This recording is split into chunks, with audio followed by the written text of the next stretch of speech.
I was standing in my daughter's backyard, holding a wrapped gift for my grandson's 7th birthday, when I heard him run past me toward another man and shout, "Grandpa, watch this."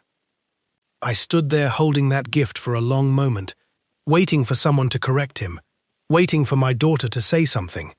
Nobody did. The man he was running toward, my ex-son-in-law's new stepfather-in-law, some tangled branch of a family tree I didn't fully understand, simply caught my grandson mid-air and spun him around, laughing, entirely comfortable with a title I'd held for 7 years. I want to tell you what I did after that moment, because I didn't make a scene, and I didn't confront anyone at that party.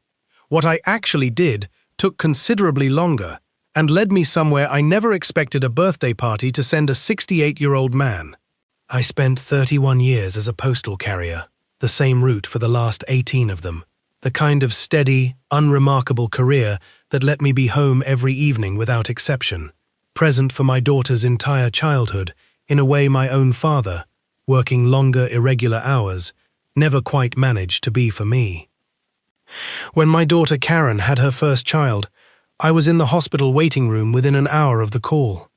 I'd been Grandpa Roy from that first day, a title I took seriously in a way I hadn't fully anticipated until I actually held that first grandchild. Weekly sleepovers, school pickups when Karen's work ran long, the specific accumulated presents that 7 years and, eventually, a second grandchild had built into something I assumed was permanent.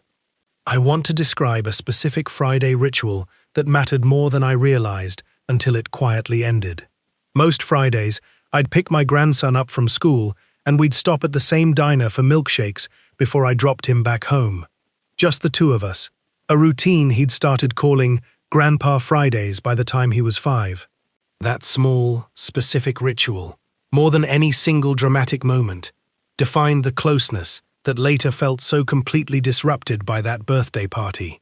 Karen's marriage ended when my grandson was 5, a difficult divorce that reshaped the family in ways I understood only partially at the time, focused as I was on simply continuing to show up for the kids however the adult logistics settled.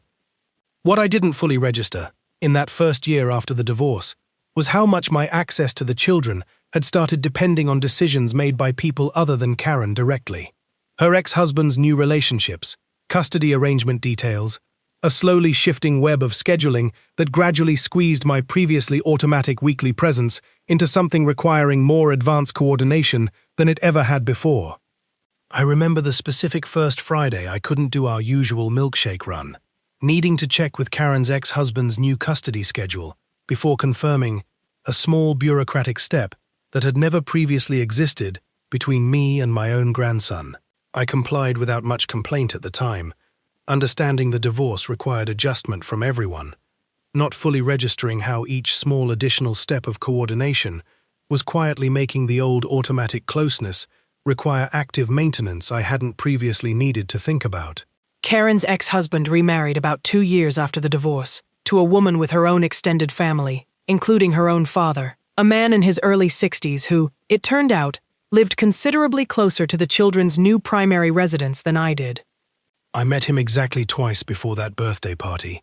Brief, polite interactions at pickup exchanges. Nothing that suggested the depth of relationship apparently building in the background. Weekend visits and casual involvement accumulating steadily while my own contact, complicated by the custody logistics, gradually thinned from weekly to occasional.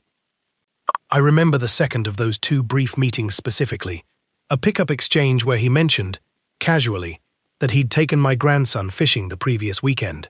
I remember feeling a small, uncomfortable flicker of something at the time, quickly dismissed, telling myself it was simply generous of the extended new family to include the kids in outings, not yet understanding how steadily that generosity was accumulating into something considerably deeper than occasional outings.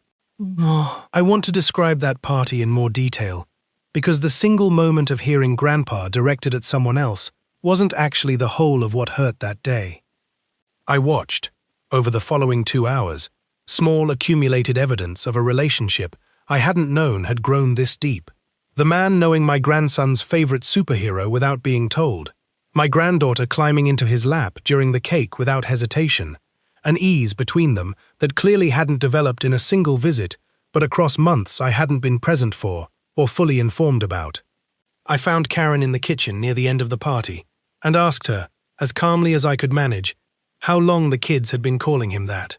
She looked uncomfortable, admitting it had been happening for several months, that she hadn't known how to bring it up with me, worried the conversation itself would hurt more than simply hoping I wouldn't notice. I asked her, my voice quieter than I intended, whether the kids understood the actual distinction, whether this was simply an affectionate nickname they'd have used for any warm adult figure, or whether they'd genuinely come to think of him as filling that specific role. She admitted, painfully honestly, that she wasn't certain herself anymore, that the line had blurred gradually enough that she'd stopped being able to identify exactly where casual affection ended and genuine role replacement began. I don't remember much of the actual drive home that evening, only that I found myself at a red light 2 miles from my house, gripping the steering wheel hard enough that my hands ached afterward. I felt something specific and difficult to name, not simple jealousy, though some of that was present, but something closer to a quiet, creeping fear that 7 years of consistent presence could apparently be gradually supplanted without my even being told it was happening, that the title I'd assumed was permanent had, in practice, depended entirely on proximity and circumstance I no longer fully controlled. I finally made it home, sat in my kitchen still in my jacket, and found myself doing something I hadn't done in years, going through an old photo album, the physical kind, searching specifically for pictures from those milkshake Fridays, needing some tangible evidence that the relationship I'd built had been real and substantial, not simply something that had existed only until circumstances made it inconvenient to maintain. I want to be honest about those following weeks, because I think the specific texture matters more than a general summary of feeling hurt. I found myself avoiding Karen's calls for several days, not out of anger at her specifically, but because I didn't trust myself to have the conversation calmly yet. I replayed the party constantly, searching for whether I'd somehow contributed to this distance through my own actions, whether the custody logistics alone explained it, or whether something in how I'd shown up, or failed to, had genuinely opened space for someone else to fill. About 3 weeks in, unable to sit with the specific ache any longer, I called my sister, the only person I trusted, to hear the full story, without either dismissing my hurt or fueling it into something more bitter than useful. I want to mention a specific low point during those 3 weeks, a Sunday afternoon when I found myself scrolling through old text messages from Karen, searching for the exact point when her updates about the kids had started feeling less detailed, less frequent, wondering whether I'd simply failed to notice a gradual withdrawal that had been happening for far longer than the single birthday party revealed all at once. My sister listened to the entire story carefully, then asked me a question I hadn't fully considered, whether I'd actually made my continued involvement easy for Karen to arrange, given how the divorce had reshuffled everyone's logistics, or whether I'd been waiting, understandably but perhaps counterproductively, for the old automatic arrangement to simply resume on its own. That question stung, but it also gave me something more useful than simple validation of my hurt. It gave me a specific, actionable question to sit with. Had I been showing up as consistently as circumstances now required, or had I been quietly resentful that circumstances required more effort than they once had, and letting that resentment show in ways that made continued closeness harder rather than easier to maintain? I thought back, honestly, to a specific pickup exchange about a year before the birthday party, where I'd made a comment to Karen's ex-husband about how much easier things used to be before the divorce. A comment I'd meant as simple observation, but that I now recognized, hearing my sister's question, might have landed as quiet resentment rather than neutral fact. I don't know whether that specific comment mattered to anything that followed, but I understood, sitting with my sister's question, that I'd likely been carrying and occasionally expressing more frustration about the changed logistics than I'd fully acknowledged to myself. I want to mention something practical that had been weighing on me alongside the emotional situation, because I think it matters for understanding the decision that eventually followed. My postal pension, modest to begin with, had been stretching increasingly thin against rising costs in my hometown, the same town where Karen and the kids now lived nearly 40 minutes away, rather than the 15-minute drive we'd once shared. The distance itself, financial as much as geographic, had been quietly compounding the custody-driven distance for over a year before that birthday party made the emotional cost fully visible to me. I remember doing the actual math one evening, calculating what regular 40-minute round trips for pickup and visits were actually costing in gas and time, against my fixed postal pension, understanding clearly that the financial strain itself had likely been contributing, in ways I hadn't fully named, to a gradual reduction in how often I proposed visits versus simply waiting for Karen to arrange them around her own schedule. I want to be honest that what I decided to do next surprised even me, arriving as it did from a specific combination of hurt, financial pressure, and my sister's uncomfortable but useful question about my own contribution to the growing distance. I began researching retiring abroad, specifically the Philippines, partly for the same financial relief so many others in similar circumstances have found, and partly, honestly, because I needed a decisive action to take, rather than simply continuing to quietly ache over a birthday party I couldn't undo. I want to be honest that part of me wondered, during that research period, whether moving further away was actually the right response to a fear rooted in distance and diminished access in the first place. I sat with that specific tension for several weeks, ultimately concluding that the current arrangement, close geographically but increasingly complicated logistically and financially, wasn't actually serving the relationship any better than a more deliberate, restructured approach might, even one involving greater physical distance. Telling Karen about the move was harder than I expected, given everything already unresolved between us.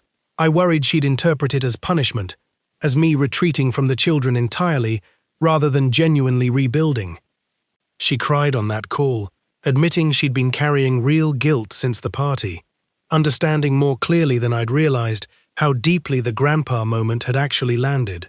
I told her honestly that the move wasn't punishment, that the financial pressure was real and separate from the emotional situation, but that I also needed, for my own sake, to build something deliberate rather than simply continuing to quietly resent a distance that had crept in gradually. She told me something during that same call that I've held onto since, admitting that she'd noticed, over the preceding year, a change in my tone during our calls, a quiet weariness she hadn't known how to address directly.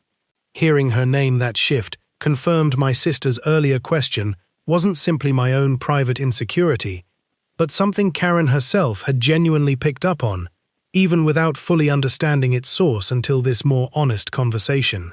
I moved 8 months after that birthday party, settling in a coastal city with an established retiree community, treating the decision with the same careful research I'd once applied to memorizing my postal route's every shortcut and quirk. I built, over the following months, a genuine local life, a standing chess game with 2 other retirees, a modest garden, a routine that gave my days shape independent of whatever was or wasn't happening with the grandchildren's evolving family situation back home.